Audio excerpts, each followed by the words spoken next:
Yo guys, what's up? It's Piff, and in today's video I'm actually going to be making a tutorial on how to jailbreak your PlayStation 3.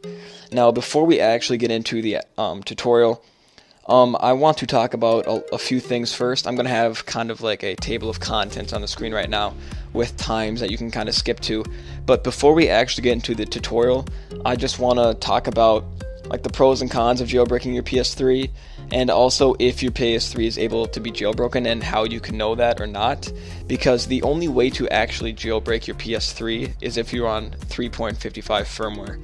And now no one is on 3.55 firmware unless they just haven't updated their PS3 in a while. So anyway, if you just don't want to skip all this bullshit and you're just looking to know how to jailbreak your PS3, again the times will be on the screen right now as to where to skip to for certain things.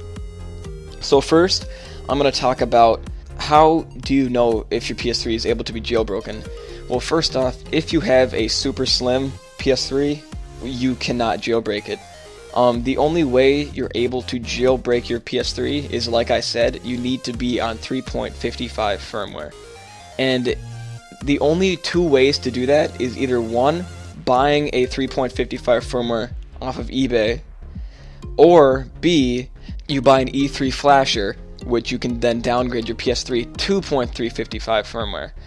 But the thing with the E3 flashers is that you can only downgrade as far back as the memory is on your PS3, and by that I mean if, say, you got your PS3 when the latest update was like say 4.20 or something like that, you actually couldn't downgrade past that because 3.55 wasn't actually in the PS3's memory, if that makes sense. So there will be a download in the description where you can put a file on your USB and you will be able to check to see how far back you can actually downgrade if you were actually really looking to downgrade it instead of spending another extra $100 to get a 3.55 official firmware. Another thing is that if you are looking to downgrade, an E3 flasher usually runs between $60 and I think $90, around there. Now if you want to know more about an E3 flasher, I am really not the one to ask. I just have never used one, and I honestly don't ever see myself using one, because I recently just got a new PS3 off of eBay for about $200 that it was on 3.55 firmware. So you could go out and spend an extra $100 just to play it on the safe side.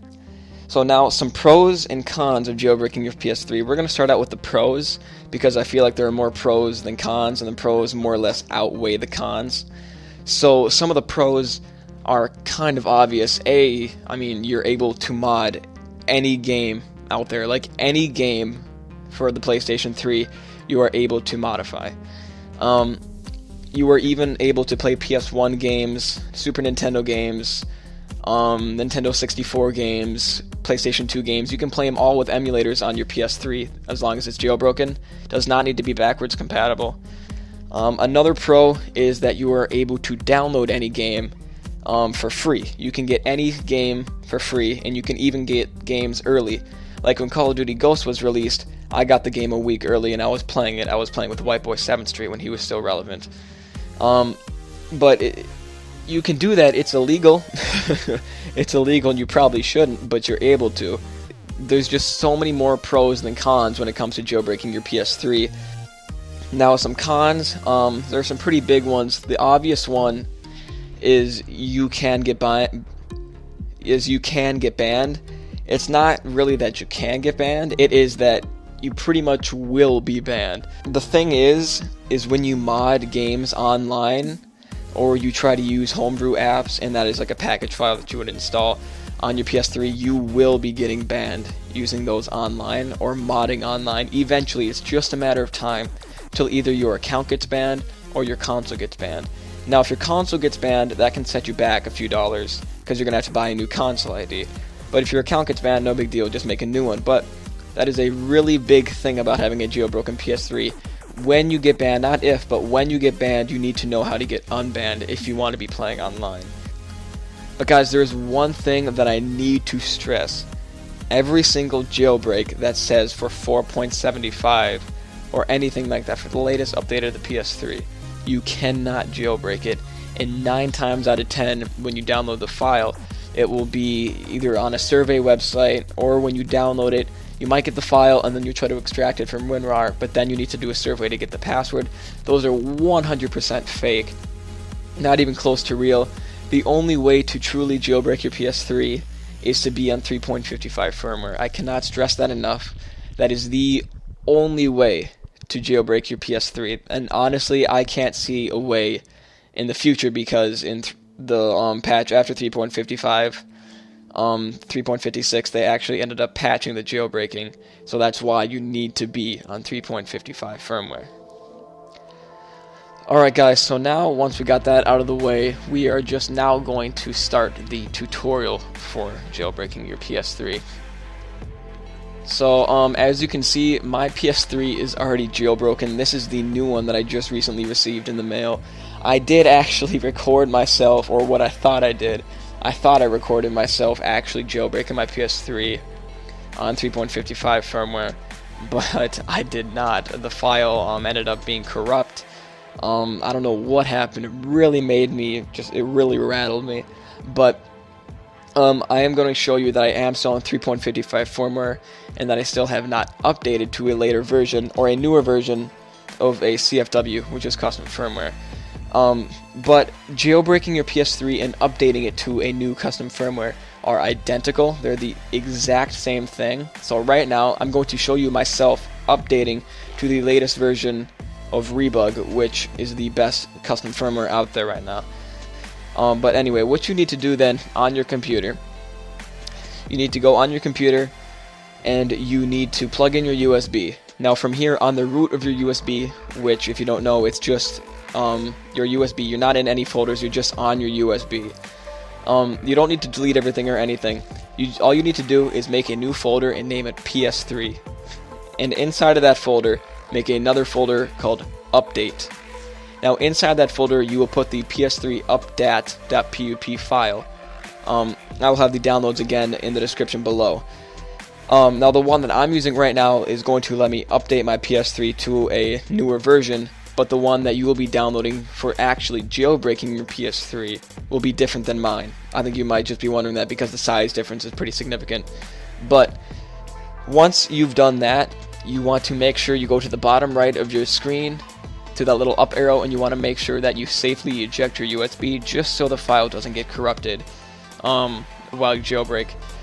So now this is another thing that I can't stress enough. When you're back on your PS3, before you actually jailbreak it, you need to make sure that there are no disks in your PS3, no disks whatsoever, and you want to make sure that you plug your USB to the farthest slot right.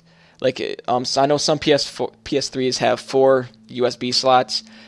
Plug it all the way in to the right. Plug it to the furthest one right. Or if you have 2, again, just plug it to the right one.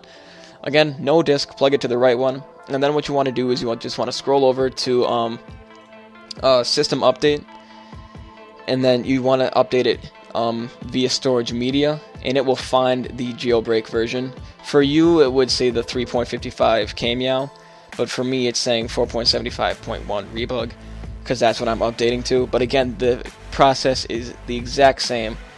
Now, it will come up with like a user agreement. You can read it if you want to, but it's just a load of BS, honestly. It's something that they type because they might be required to. It's just some information about it. Now, just accept it and then click yes and whatnot, and then you can be on this screen right here, copying update data to the hard disk. Now what you can do is you can just set your controller down and let it do its thing. Now that is honestly it. You will be jailbroken after this, but once your screen goes black, don't worry, everything's still fine. It's just going to be updating now.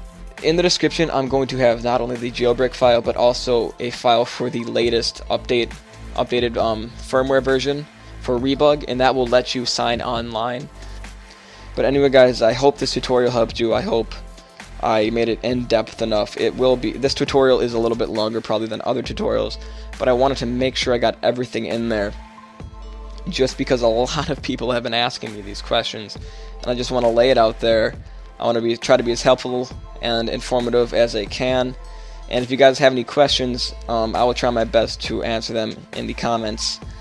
But also, I'm assuming some modders, because I have a lot of modders that watch my channel as well, some modders would hopefully help you out if I can't get to you, because I know I'm going to be getting a lot of comments on this video over time. But anyway, guys, again, the downloads for everything will be in the description, and if you're wondering, no, there's not going to be any surveys, none of that bullshit. It'll just be down there for you to download. Now, if the downloads end up being like removed or something for some odd reason, because I know some of my downloads have been in the past, just let me know. I'll update it, like spam the fuck out of me on Skype or Twitter or something. But again, guys, hope you enjoyed, hope this helps you, and I'll talk to you guys later. Peace.